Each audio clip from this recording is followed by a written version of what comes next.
Okay, so we're back, and so I'm going to show you guys that I actually included the links already, but just go into your plugins. It's under Edit, and you want to type in HDRI, and HDRI backdrop is what you want to turn on, and it's going to ask you to restart, and you should be back up and running. So now, also the other thing that I want to mention, working organized is really important. If you have lights, you can obviously put them in certain folders. And this is where you create them. You can create a new folder here, name it what you want, and you can click and drag the things that you have. And this way, when you're looking for something, you can find it very easily. Okay, so let's go back to see what we have. We have this one light that I set up, the rec light. And the reason I really enjoy using this is also remember in my lighting, I have different settings here that I can assign this to. So I can basically change the height and the width of my shape of the light. And usually you can even go in and use a temperature if you want it, which I do usually with many projects. But then you have your indirect and volumetric scattering intensity. So you can, if you pull this up, you will notice that it will actually interact with the fog. I don't have that on, but we'll explore that as well. Again, this is just a mini tutorial series, and I've started doing these. I'll be uploading. There's only limited amount of time that I have with my clients and my schedule, so I can't really go in and may not be able to answer your questions. But the important thing is really in the forum I have created every possible post and section for you guys to easily move around and ask questions. So we also have a chat specifically for each section. So just please feel free to reach out to Brian or myself. But yeah, let's do the fun part. So again, you saw this light, so I'm going to turn that off. And I can actually increase it because my intensity right now is at 8, and you also want to set it to movable. So let's increase it just a little bit.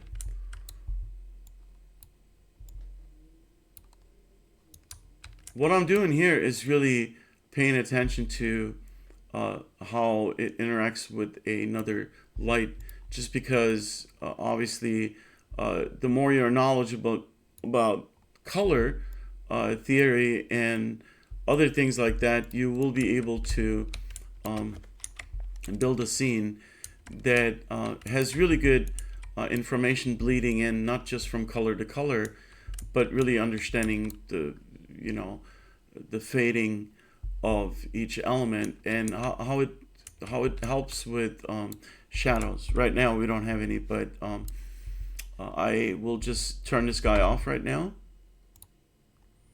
And then I have the directional light. So this is kind of like again a big sunlight, and I'm just moving that around the scene. I can increase this to, let's say, 3. And then let's do 10 here. You can see that we basically have kind of like a sunlight that's coming in. But because we do not have a dome with a sky, we're just basically looking at the way the directional light is affecting this. And again, I can also use temperature, which I do. This really helps a lot. So you can change it quickly if you wanted to be able to have warm tones or cold. That's really nice to have. Casting shadows, obviously I turn this off usually when I'm working. It's much faster, but you can still get a pretty good idea for your texture. So I'm turning that back on. And again, the way we're controlling, remember the rays is basically having these enabled. So if I go to disabled, you can see the difference here. Enabled. Let me set this to 9. Ray tracing angle. Samples, I am going to increase this to 4. So we're getting really clean shadows here, which is amazing, guys. Imagine, you know, I mean, my far background is like film production, working with Maya and other tools, and paying for plugins like Redshift, you know, and waiting for renders. But here, I mean, in real time, you know, you're basically getting the results that you're looking at. That's what an artist wants, right? You want to be able to do this, and I think eventually this will become the way to work, and that, you know, things will become old school because you know, the computers are getting faster, so we're going to be able to, and I'm hoping everyone can enjoy this, and that's the reason I really recommend you look into Unreal Engine now, especially with all these jobs coming up, because once people hire the staff they need, there will, in my opinion, be less work available, right? So, and again, I have a third person, a custom blueprint that I'm working on that just kind of, you know, gives you an idea. You can walk around from a third person. I like doing that because I don't want to do first person and get too close to these objects, because most of the things that I'm building here are for virtual production. So yeah, let's go back in here, and then I'll show you guys the difference. I mean, again, the map is quite small. I'm just testing all my assets, and I have a certain type of workflow that I've developed when I actually finished my personal project simulation, which was a Unreal Tech demo. It's a fully playable game, and from that experience, I kind of do certain things just to speed up the process even more so. Okay, so let's go and leave this light on, and then the fun part. So just in your scene, what you want to do is click, drag and drop the scene into Unreal, and then I'm hitting W, and I'm just going to move it down a little bit here. And if I go to my side view, you can see that that's where my dome is, and you can increase the size, and it's going to start stretching the edges. So so you want to basically keep it at a certain type of location that is comfortable with you. So in here, we'll go back to our lights, and I'll turn on our directional light, which is, oh, it was on actually, yeah. So I'll go up here, and then I just want to get out and show you guys that this lighting now is affecting, with this dome basically, is affecting the lighting of the scene. So I'll just remove these just so it's more obvious to see. So you can see that I have the HDR lighting in here, and so this light is actually now in my scene, and you can see I still have this flickering. If you guys are curious, this is because I'm using an emissive material, and this happens. I am trying to find a solution to get around. In the game development, we have managed to do this, but we have to keep the lights very, very small. So again, if I go to turn off my dev meshes, now you can see that all these objects are basically using that HDR lighting. So what I'll do is, in my lighting, I'll go back to directional and also increase this. And then you can, if you want to, you can obviously match the lighting from the HDRI, but you basically get really nice, clean lighting. And I'll probably share more examples. anyways, I mean, let's just kill this guy. I also want to point out that there is a really good plugin. So if you're really new to lighting, I basically will do another tutorial where we can just create our own lights, which would be having a directional light like this. And then in place actors, we'll basically do a skylight. And then we will be doing a volumetric clouds. We can add that in here. And we also need we already have a post-processing. We'll basically add a skylight. So now you can see the difference, and I think let me go in here and put the HDR back in here so you guys can basically see the difference. Let me just pull this down, turn this off. So now what I'm using is really a skylight. I have two of them. Let me turn this off. I'm going to drag this into my lighting folder, volumetric clouds, and then we also want to use exponential height fog. So in my fog density, if I want to increase my intensity scale to make it very obvious for you guys. So what this is obviously our bounce light. I can set this kind of to bluish, you know, to match the sky. Let me also do a sky.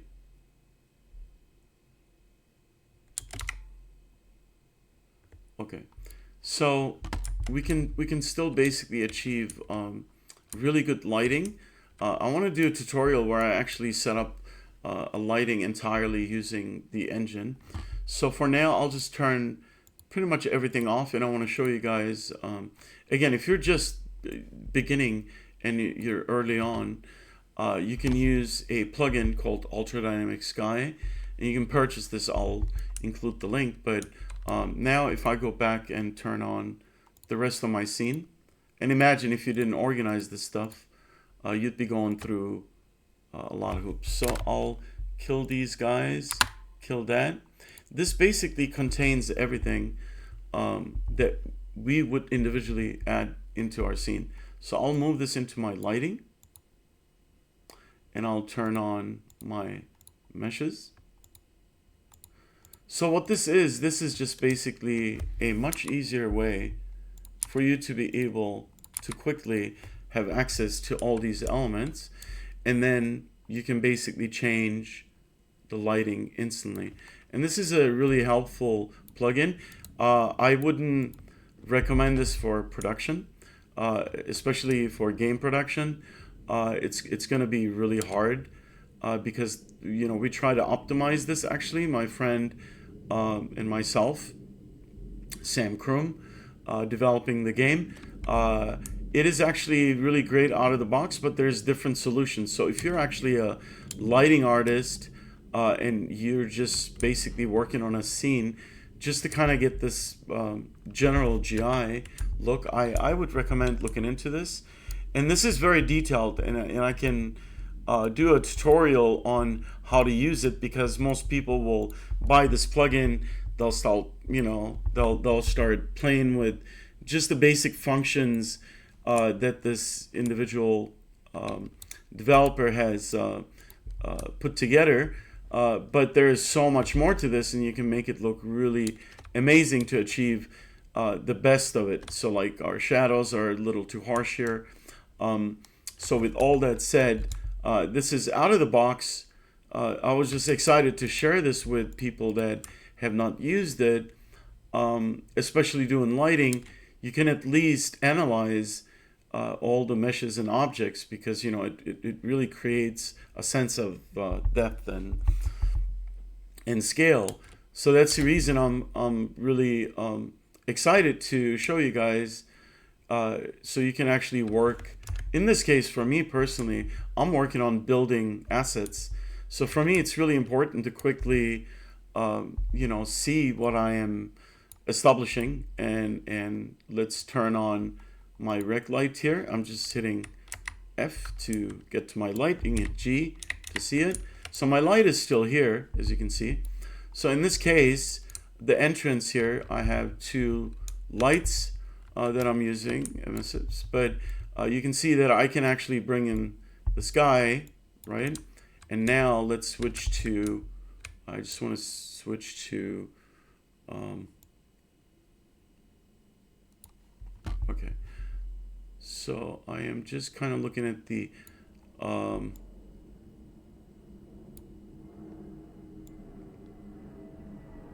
length. I think that's pretty good. I'm hitting G again here. And then I'll switch to default, and let's go look at path tracing. It's given really nice results, as you can see. I mean, now I can just let go, and this kind of reminds me of Redshift, but yeah, I can let go and kind of get instant results. And obviously it's still doing some calculations, but it's nice. You now have an entirely traced scene, and you can save this render, and maybe a tutorial on rendering would be cool too, to kind of see it. But again, I can just kind of let go. Again, let's go into this setting. Let's go make it. I mean, again, there's a lot more settings to this. But that's just, everything is very time consuming. So here I'm just also adding fog to the scene. Let me actually get this more into the day scene so you guys can see. Let me put this down. Yeah, now it's actually giving me really nice reflections. I want to turn off this light.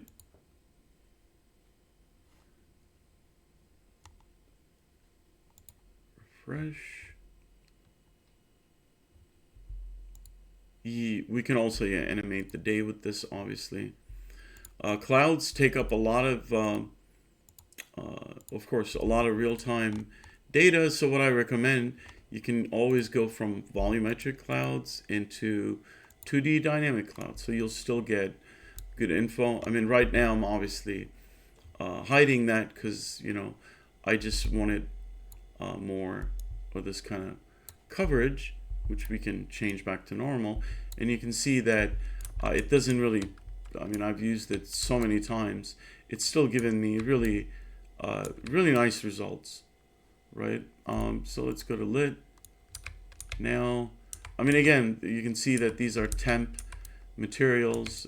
They're still giving me a fairly quick opportunity to analyze it.